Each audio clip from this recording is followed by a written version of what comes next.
क्या कभी आपने महसूस किया है कि रात के अंधेरे में कोई आपका पीछा कर रहा है, या फिर सुनसान जगह पर आपको कभी किसी अपने ने आवाज लगाई हो हेल्प मी। और जब आप पीछे मुड़कर देखें तो कोई भी नहीं है, और फिर अचानक आपको कोई जानवर नजर आता है, जैसे काली बिल्ली, कुत्ता, खरगोश, बारहसिंगा या फिर बिना कपड़ों के कोई औरत।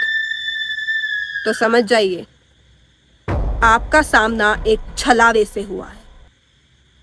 हेलो दोस्तों, मैं हूं आपकी होस्ट महिमा चौधरी, और अगर आपको भी रातों को जागना और खौफ को महसूस करना पसंद है तो तैयार हो जाइए आज की इस सच्ची कहानी के साथ। छलावे के बारे में तो आप सबने ही सुना होगा, या फिर आपके दादा परदादा, किसी आपके दोस्त या आस पड़ोस वाले ने आपको इसके बारे में ज़रूर बताया होगा, क्योंकि ये एक ऐसी शैतानी शक्ति है जो हर दूसरे इंसान से सुनसान राहों पर टकराती है। भारतीय लोक कथाओं और जंगल की गहराइयों में छुपा एक ऐसा शैतान जो आपके किसी सबसे करीबी का रूप धारण कर सकता है। छलावा यानी कि छल करने वाला, जो आपको किसी भी अपने करीबी की आवाज से पुकारेगा या फिर उसका रूप धारण करके आपके सामने खड़ा हो जाएगा। और जब तक आपको सच्चाई समझ में आएगी तब तक आप इसका शिकार बन चुके होंगे। छलावे के बारे में तो हम सभी जानते हैं, लेकिन आज की ये कहानी सिर्फ छलावे के बारे में नहीं, बल्कि एक ऐसे इंसान के बारे में है जो इसका शिकार हुआ। आज की ये कहानी मेरे एक सब्सक्राइबर, जो कि हैं बदायूं से, उन्होंने अपने मामा के साथ घटी हुई एक घटना मेरे साथ शेयर की है। वो मेरे जरिए आप तक ये बात पहुंचाना चाहते हैं और आप सभी को चेतावनी देना चाहते हैं। ये बात है 14 नवंबर सन 2014 की, जब विक्रम और उसका दोस्त अमित एक शादी के फंक्शन से रात को अपने घर लौट रहे थे। रास्ता एकदम सुनसान था और जंगल से भरा हुआ था। करीब उन्हें घर लौटते लौटते रात के 1 बज गए और वो रास्ते के बीच में थे। गाड़ी की हेडलाइट जली हुई थी। हेडलाइट की रोशनी में अमित को अचानक सड़क किनारे खड़ी एक छोटी सी बच्ची दिखाई देती। एक बहुत मासूम सी प्यारी सी बच्ची, जो पिंक कलर का फ्रॉक पहने हुए खड़ी थी और बहुत जोर जोर से रो रही थी। अमित ने विक्रम से कहा कि विक्रम, गाड़ी रोको। वो देखो, सड़क किनारे छोटी बच्ची है और रो भी रही है। लग रहा है कि अपने परिवार से बिछड़ गई है। हमें उसकी मदद करनी चाहिए। लेकिन विक्रम ने गाड़ी रोक तो ली, लेकिन उसके मन में एक अजीब सा ख्याल आया और उसने अमित से कहा कि अमित रुको, ऐसे गाड़ी के बाहर मत जाओ, जंगल का रास्ता है। और भला तुम ही सोचो, यहाँ आस पास 10 किलोमीटर तक कोई गांव नहीं है कि इतनी छोटी सी बच्ची रात को 1 बजे इस जंगल के बीच में क्या कर रही है। लेकिन अमित ने उसकी बात पर ध्यान नहीं दिया। उसे लगा इतनी छोटी सी बच्ची है, किसी मुसीबत में है और हमें इतना नहीं सोचना चाहिए, बल्कि उसकी मदद कर देनी चाहिए। विक्रम के मना करते करते भी अमित खिड़की खोलकर बाहर उतर जाता है और वो धीरे धीरे उस बच्ची की तरफ बढ़ता है। वो बच्ची से आवाज लगाकर पूछता है कि बेटा, तुम यहाँ क्यों खड़ी हुई हो? तुम्हारे मम्मी पापा तुमसे बिछड़ गए हैं और तुम रोना बंद करो, हम तुम्हारी मदद करेंगे, हम तुम्हें तुम्हारे घर छोड़ देंगे। लेकिन वो बच्ची कोई जवाब नहीं दे रही थी, सिर्फ लगातार रोए जा रही थी। उसके लंबे लंबे घने बाल और उन घने बालों में उसका चेहरा छुपा हुआ था। अमित उस बच्ची के पास जाता है और उसके कंधे पर हाथ रखकर उसे चुप करने की कोशिश करता है। तभी अचानक वो बच्ची अमित की तरफ अपना चेहरा घुमाती है। उसके चेहरे पर आंखें नहीं थी, उसके चेहरे पर नाक भी नहीं था, सिर्फ मांस के कटे हुए टुकड़े लगे हुए थे। अमित बहुत तेज चीखता है और विक्रम को चिल्लाकर कहता है कि विक्रम, गाड़ी स्टार्ट करो, और भागकर खिड़की खोलकर अंदर बैठ जाता है। विक्रम उस बच्ची को देखता है और वो गाड़ी की तरफ बढ़ ही रही होती है, तभी वो बहुत स्पीड से गाड़ी का गियर डालता है और गाड़ी को चला देता है। वो दोनों बहुत पैनिक मोड में थे और विक्रम अमित के ऊपर चिल्लाता है कि मैंने मना किया था, लेकिन तुमने फिर भी मेरी बात नहीं सुनी। मैं तुमसे कह रहा था कि रात के इस घने अंधेरे में सड़क पर बच्ची का होना नामुमकिन है, लेकिन तुमने मेरी एक बात नहीं सुनी। अब देखो, तुम्हारी वजह से हम दोनों कितनी बड़ी मुसीबत में फंस गए। अमित माफी मांगता है और कहता है कि पहले यहाँ से निकल जाओ, उसके बाद मुझे डांट लेना। वो गाड़ी को स्पीड में सामने की तरफ लेकर जाते हैं। तभी विक्रम की नजर मिरर से पीछे की तरफ पड़ती है और वो देखता है कि गाड़ी के पीछे एक खरगोश दौड़ रहा है, एक सफेद कलर का छोटा सा खरगोश। उसे लगा शायद जंगल से निकलकर उनकी गाड़ी के पीछे वो दौड़ रहा है। दौड़ते ही दौड़ते वो खरगोश एक काली बिल्ली में बदल जाता है। विक्रम को अपनी आंखों पर भरोसा नहीं होता। वो बस देख रहा था कि ये सब हो क्या रहा है। अमित भी देख रहा था, उसके भी होश उड़े हुए थे। वो गाड़ी की स्पीड बिल्कुल कम नहीं करते बल्कि और रेस दे देते हैं। फिर वो देखते हैं कि वो काली बिल्ली अचानक एक कुत्ते में बदल गई। कुत्ता आमतौर पर इतनी तेज भाग नहीं सकता। वो गाड़ी की 100 की स्पीड को मैच करके बिल्कुल गाड़ी के पीछे ही नजर आ रहा था। वो कुत्ता भागते भागते एक बारहसिंगा में बदल गया। अब वो समझ गए कि ये कोई जानवर नहीं है, ये छलावा है जो उन्हें छल रहा है जानवरों के रूप में। और वो बारहसिंगा गाड़ी के पीछे दौड़ते दौड़ते विक्रम को उसकी माँ की आवाज में आवाज लगाता है कि विक्रम बेटा, गाड़ी रोक लो, मैं इस जंगल में फंस गई हूँ, मुझे अपने साथ ले चलो। लेकिन विक्रम समझ गया कि ये उसकी माँ नहीं हो सकती। ये छलावा उसे छलने की कोशिश कर रहा है। वो गाड़ी नहीं रोकता और अचानक वो बारहसिंगा एक बिना कपड़ों वाली स्त्री में बदल जाता है, जिसके पैर नहीं थे। वो हवा के सहारे उड़कर गाड़ी के पीछे आ रही थी। दोनों की हालत बहुत बुरी हो चुकी थी।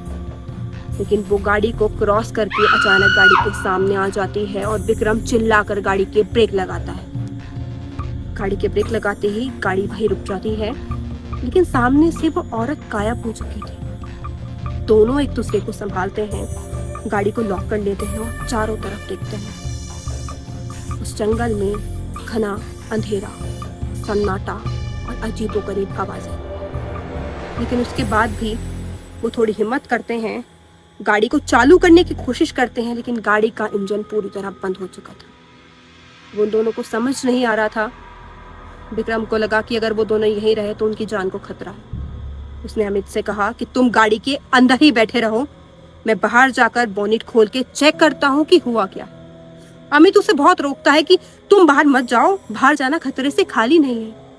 लेकिन वो कहता है कि यहाँ बैठे रहना भी खतरे से खाली नहीं है और सुबह होने में बहुत देर है, हमें यहाँ से निकलना होगा। तभी वो गाड़ी से नीचे उतरता है और जाकर गाड़ी के बोनेट को खोलता है।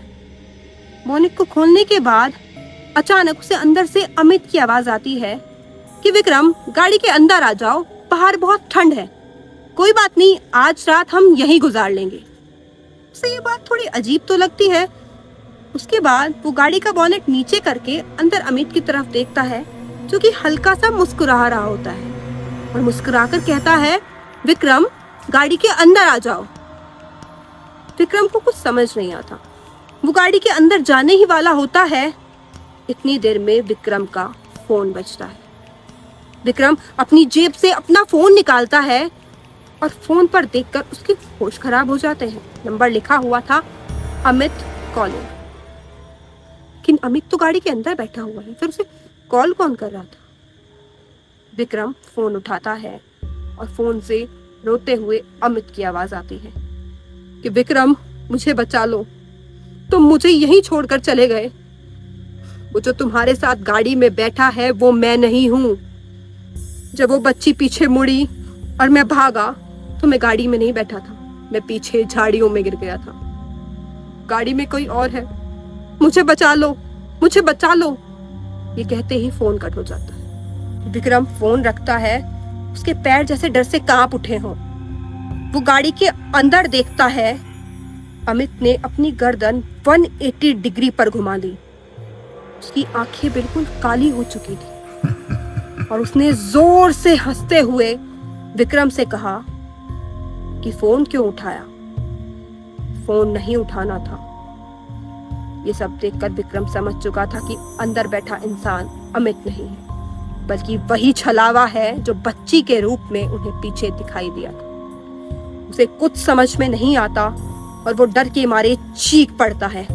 चीखते चीखते वो गाड़ी को छोड़कर सामने की तरफ सड़क पर भागने लगता है। अचानक वो छलावा गाड़ी से उतरकर उसके सामने आकर खड़ा हो जाता है। लेकिन इस बार वो अमित के रूप में नहीं खड़ा था, उसके किसी और दोस्त के रूप में खड़ा था। जो उसे कह रहा था कि विक्रम चलो चलो जल्दी यहाँ से भागो, हम यहाँ सेफ नहीं है, मैं तुम्हें बचा लूंगा, मेरा हाथ पकड़ लो। लेकिन विक्रम को उसकी बात पर भरोसा नहीं हुआ, क्योंकि इतनी देर से उसने इतनी सारी चीजें देख ली थी कि अगर ये सच्चाई भी होगी तो भी वो उस पर भरोसा नहीं कर रहा। वो समझ गया कि ये भी छलावा है और वो उससे दूर भागने लगा।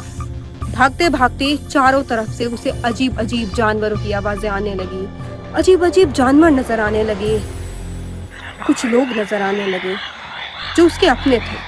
उसके अपनों की आवाजों में उसे अपनी तरफ बुला रहे थे, कभी कोई कभी कोई। वो ये सब बर्दाश्त नहीं कर पाया और डर की वजह से उसे पैनिक अटैक आया और वो बेहोश होकर सड़क पर गिर गया। इसी बीच अमित, जो वहां झाड़ियों में पड़ा हुआ था, उसने अपने फोन से अपने कुछ दोस्तों को कॉल किया जो शादी के फंक्शन में आए हुए थे, जिसमें से वो लोग वापस आ रहे।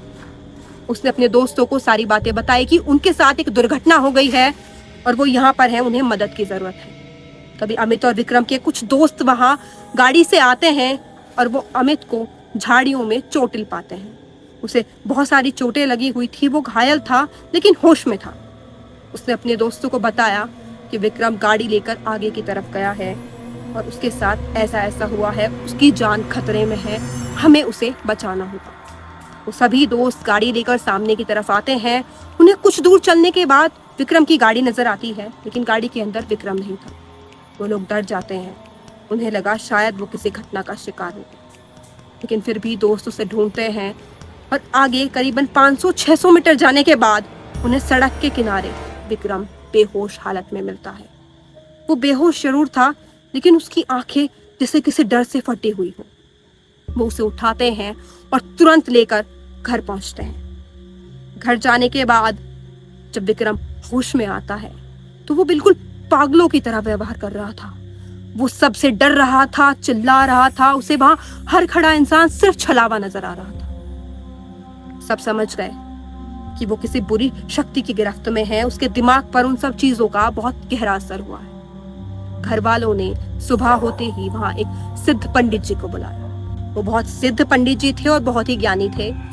उन्होंने विक्रम को देखा और वो समझ गए कि बीती रात किसी नेगेटिव एनर्जी का असर इन लोगों पर हुआ है और उसका सबसे ज्यादा असर हुआ है विक्रम पर, क्योंकि विक्रम ने उस चीज के साथ बहुत समय बिताया था। उन्होंने एक धागा पड़कर उसके हाथों में बांधा और कुछ झाड़ फूंक की। घर वालों को समझाया कि विक्रम धीरे धीरे ठीक हो जाएगा, लेकिन बहुत दिन तक इस घटना का असर उसके दिमाग पर रहेगा। उसके बाद घर वाले उसका इलाज करवाते रहे और कुछ दिनों के बाद वो धीरे धीरे ठीक हो गया। लेकिन उस रात का असर बहुत सालों तक क्या आज तक भी उसके दिमाग में है।